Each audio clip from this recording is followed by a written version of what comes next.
feel a bit late to the party because it's been like a couple of months since I've done a Wednesday talk now, and we're coming up to the next prayer and fast, and I'm still talking about the last prayer and fast, if we can remember what that was. So the theme of that was rest.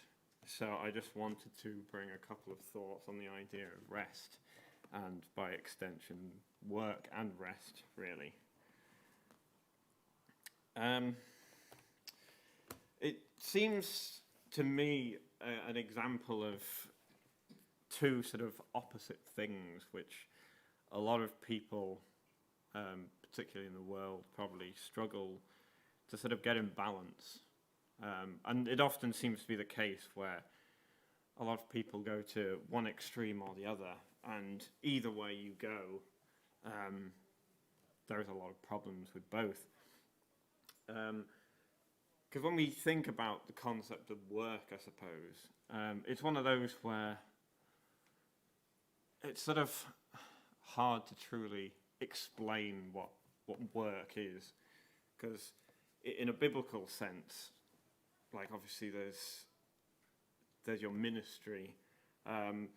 So the Baptists, for instance, or people like that will often talk about, faith alone, and say, we don't have a works gospel. So then there's this concept of work being an action that you do for the Lord. But then obviously work is also work in a human sense, going to work, earning a living, which in many ways counts as well. This is a bit more of a Greek way of explaining it, I suppose. I had to mention that just for Jamie. But I know from learning physics, this concept of work done is literally just the expending of energy to make something move. So it's literally just something happens, and the opposite when something's at rest. It's literally just when something is not happening. Because when you actually look at the meaning of rest in the Bible, for instance, in Genesis, when God's creating the world, when it says God rests on the seventh day, it literally just means to cease. But of course, we also understand that it's not a good thing just to literally have this division where work is doing something and rest is doing nothing at all. I don't know how familiar people are with the adventures of Asterix and Obelix.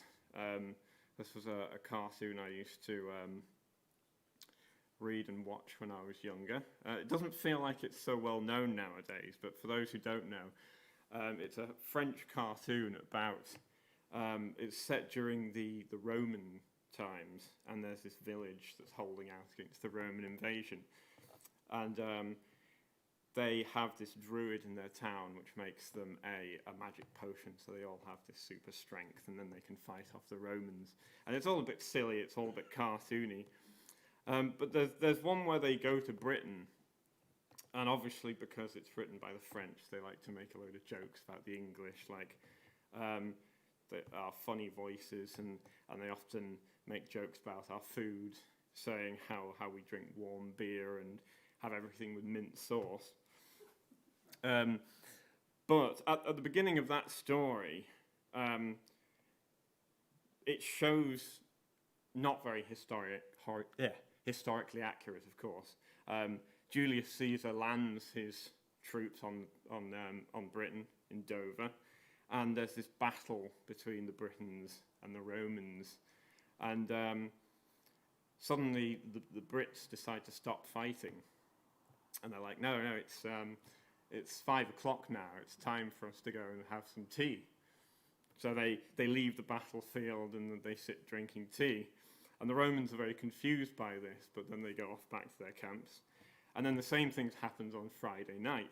The Brits leave the battlefield, and then they're like, oh, we can't fight for the next 2 days because it's the weekend. So again, the Romans are trying to figure out what to do here. And then in this moment of cartoon genius, brilliance, Julius Caesar says, right, we'll only attack them after 5 o'clock or on the weekend.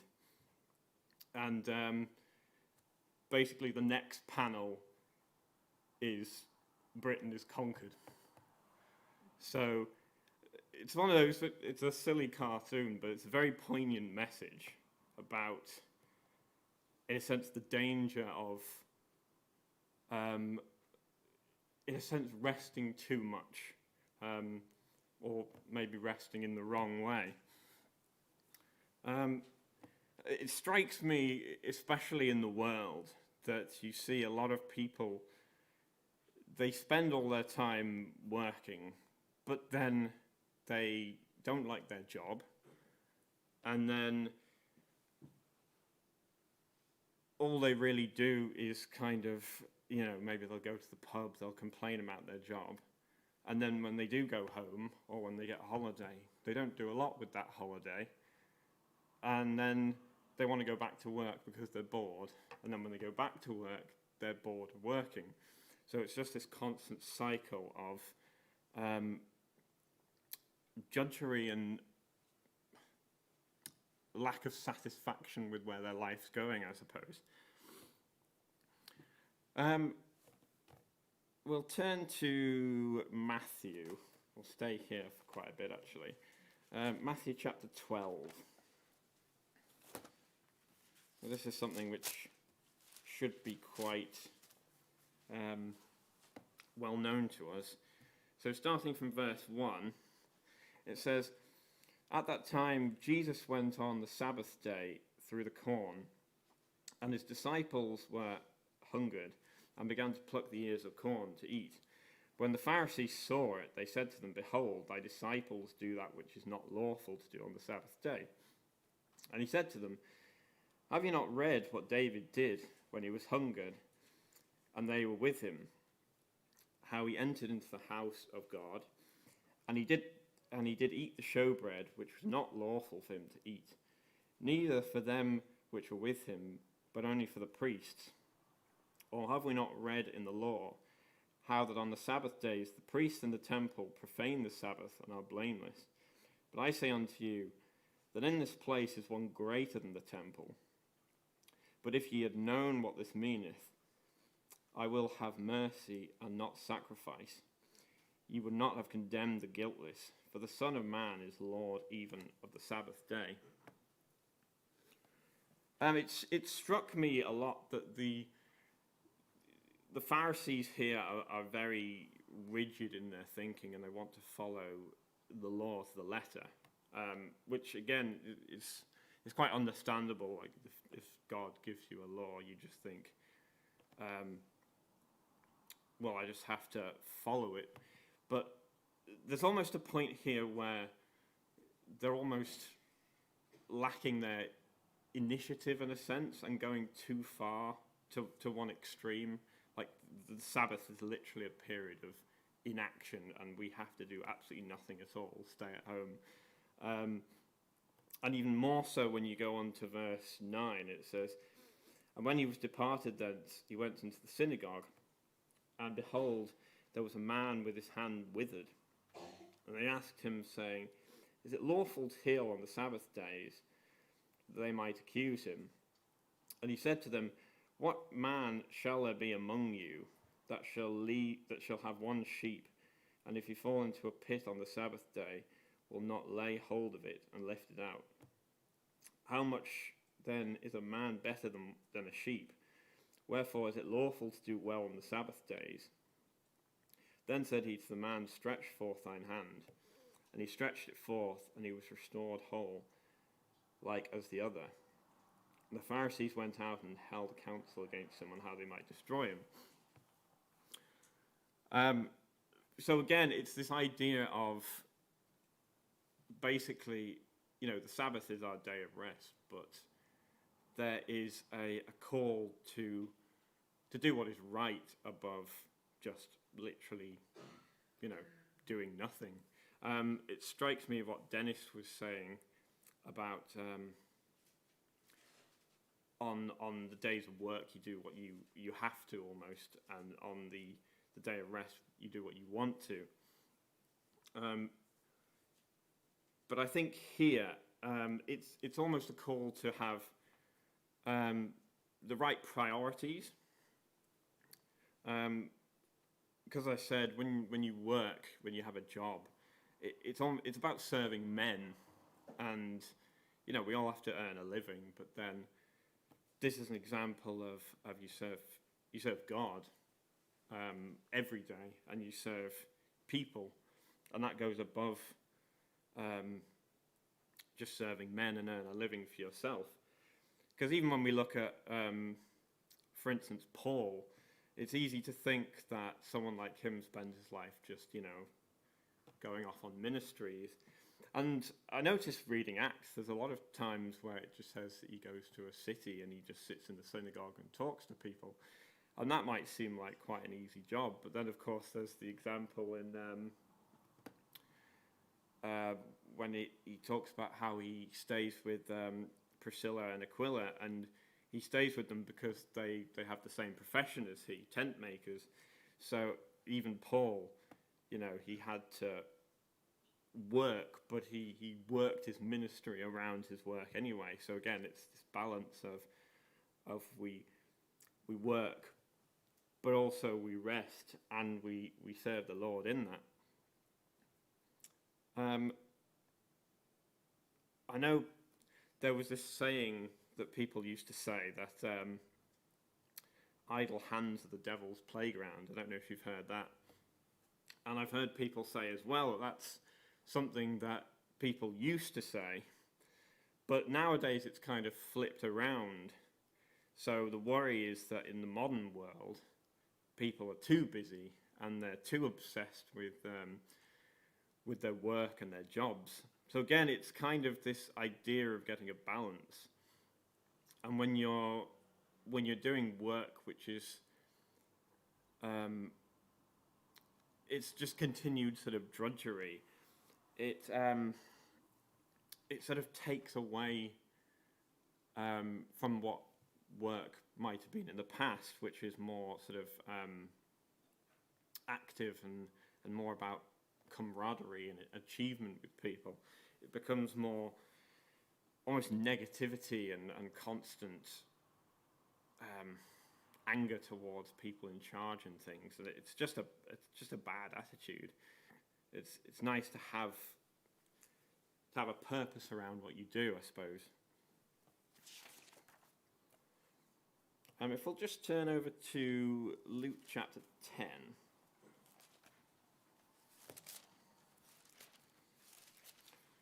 We heard this story in the last few weeks as well. Verse 38. So this is the story of Mary and Martha. I've heard so many talks on this little story in my time going to churches, and pretty much every time people have something negative to say about Martha, which I feel is quite mean in a way, because I feel like every time I reread it, I feel sorry for Martha, because I understand where she's coming from. I'll just read it. Now it came to pass, as they went, that he entered into a certain village, and a certain woman named Martha received him into her house. She had a sister called Mary, which also sat at Jesus' feet and heard his word. But Martha was cumbered about with much serving, and came to him and said, Lord, dost thou not care that my sister has left me to serve alone? Bid her therefore that she help me. And Jesus answered and said to her, Martha, Martha, thou art careful and troubled about many things. But one thing is needful, and Mary has chosen that good part, which shall not be taken away from her. I heard a good thing about this this little story recently, which was, love the God of your ministry, not your ministry for God.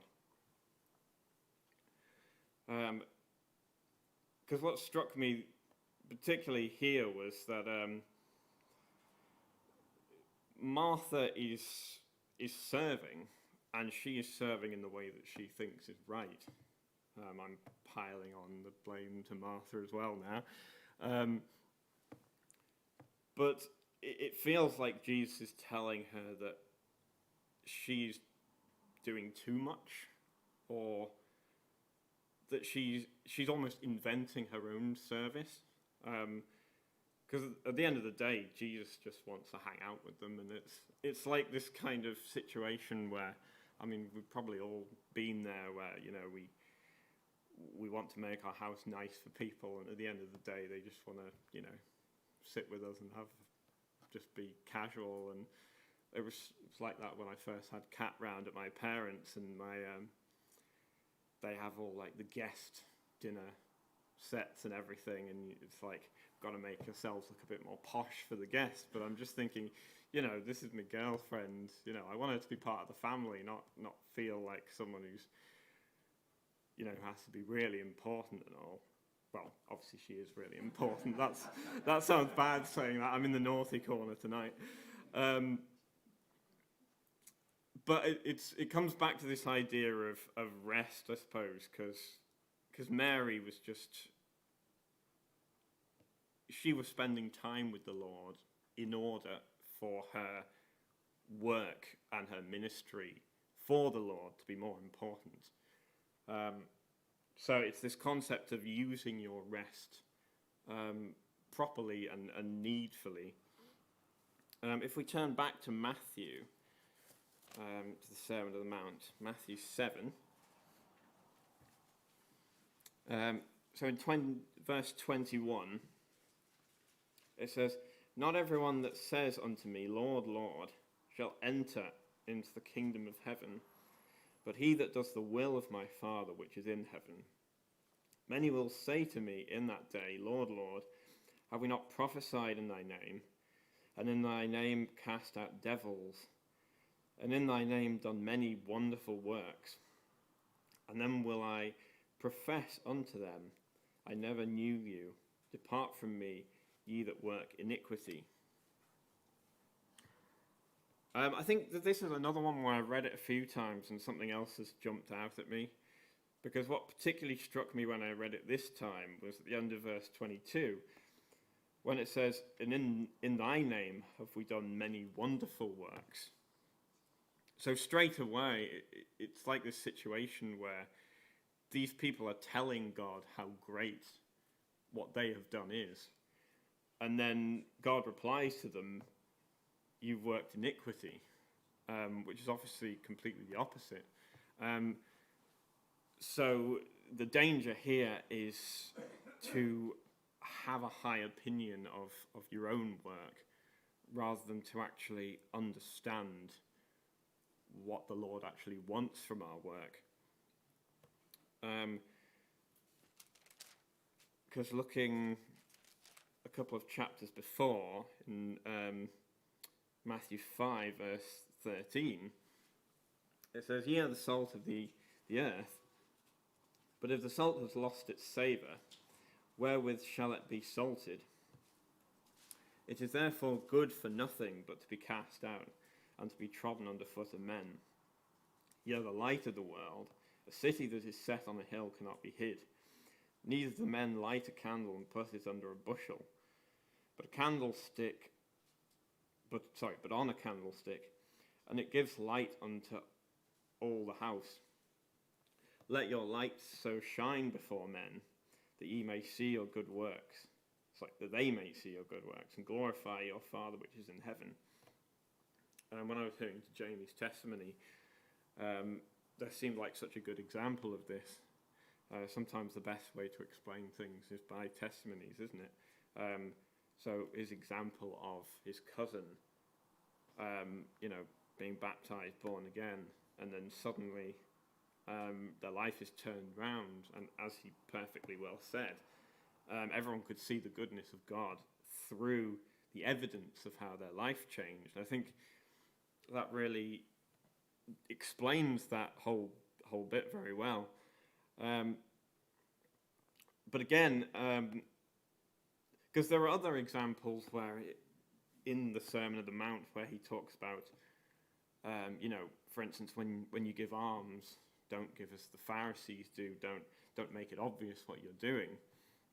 And then here it says,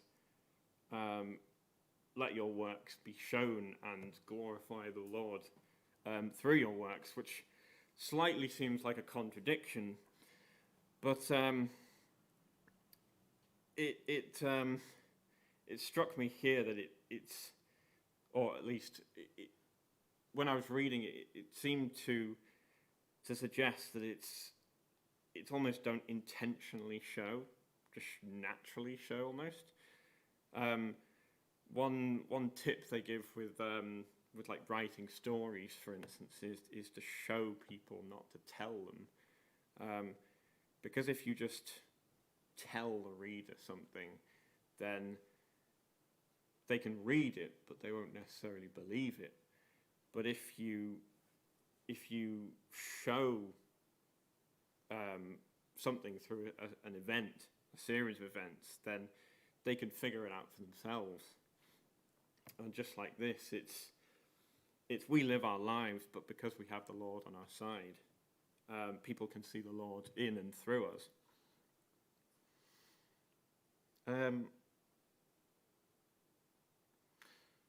So I suppose it comes back to what should our attitude and our use of our rest and our work should be.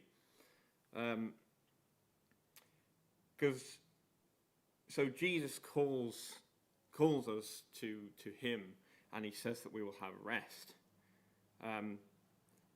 But I was thinking, like, when you go to hospital, for instance, and when you're sick, you go to get cured, and you have that rest, but the rest is not permanent. You're healed, and then you're brought out, and then you are enabled to go on and carry on and to work. An example of using rest properly as well stood out to me was the story of Joseph in the Old Testament. So he gets a dream, well, as we know. Well, no, the Pharaoh gets a dream and Joseph interprets it, and he's given 7 years of good harvest and then 7 years of bad harvest. So it's almost this period of God giving preparation through foresight to prepare for the time of greater work, which again I think is something that we often should look to the Lord to do in our own life. In my own work, a bit like Dennis was talking about as well, with the idea of people doing fewer days of work, but then that actually making people more productive. So, for instance, in my work, we have a 2-week calendar. What they call a sprint. That's a very business term. But the first day of the sprint, the Monday, we don't actually do work as such. It's more a planning day. And then the last day of the sprint, again, we're meant to have finished our work by the Thursday. So the Friday, the end of the sprint, is for sort of boxing off the little bits, discussing what went well and badly throughout the sprint, and a bit of sort of learning in our own time so we can grow. And again, I think this is something that probably highlights a good use of sort of good rest, because we're using, I'm not saying we have to use rest to constantly think about work, but it's a chance to, but I suppose it shows a good example of having rest in our ministry, to spend time with the Lord, to understand what the Lord wants from us, both from his word and from prayer. It's becoming one of my favourite parables in Matthew chapter 20.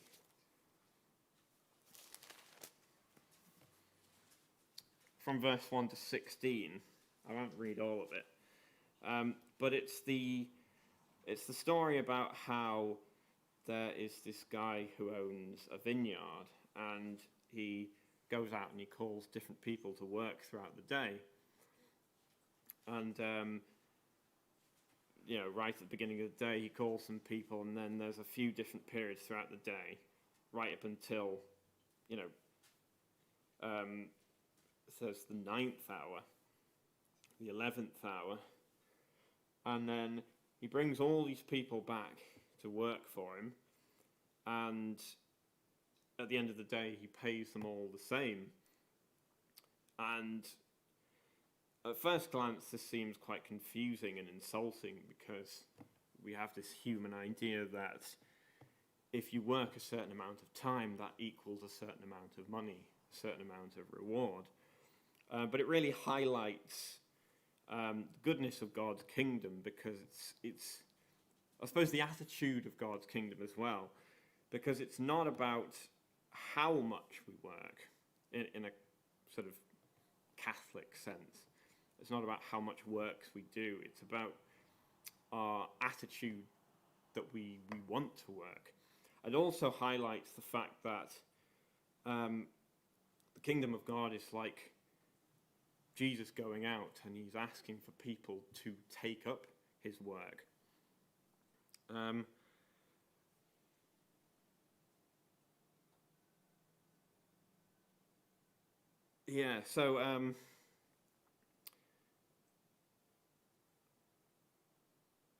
One thing I remember thinking when I was first born again, actually, is there are two very important questions that need answering in our lives. Essentially, who we are and what is our purpose. I've seen this come up like on a few examples of like science fiction or something, where almost something like a computer or an AI or something comes alive when it starts to question its own identity and its own purpose. And I think in itself, these things that we often don't sort of sit back and truly challenge ourselves on. In the Old Testament, all the stories in the Old Testament, really, maybe bar a couple, they're all about kings, priests, and prophets. And really, they all lay out a story of what it means to be a follower of God through these three different roles. And in the New Testament, all three of these are given to us in some sort of way. Even if we are not directly kings, for instance, we can all lead people. We can all lead people to church. We can all lead people to God. We can all lead people to baptism and being born again. We can all be prophets in that we can all preach the word of God. And we can all be priests in that we can carry the power of God, and we can demonstrate the power of God to people. So in a very real sense, this is our purpose and our vocation, our ministry in the Lord. So really our rest, a big part of our rest should be preparation for understanding and becoming better at these principles, in a sense. I'll just finish on Proverbs chapter 16. Too far.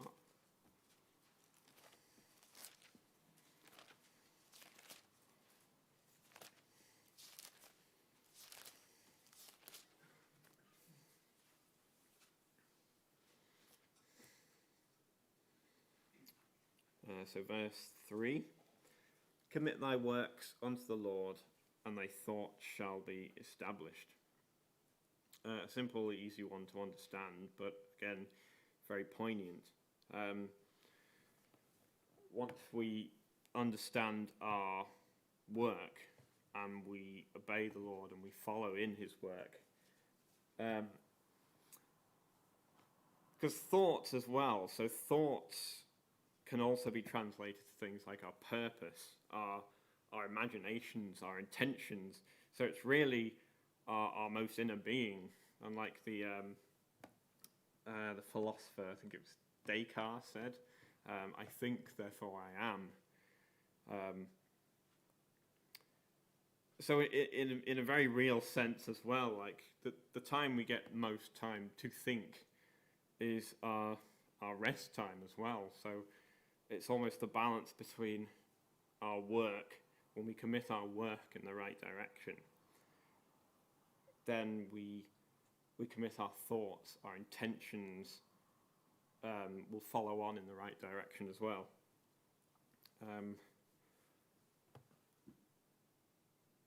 Yeah, that's about it. I'll leave it there. We'll have a prayer line now.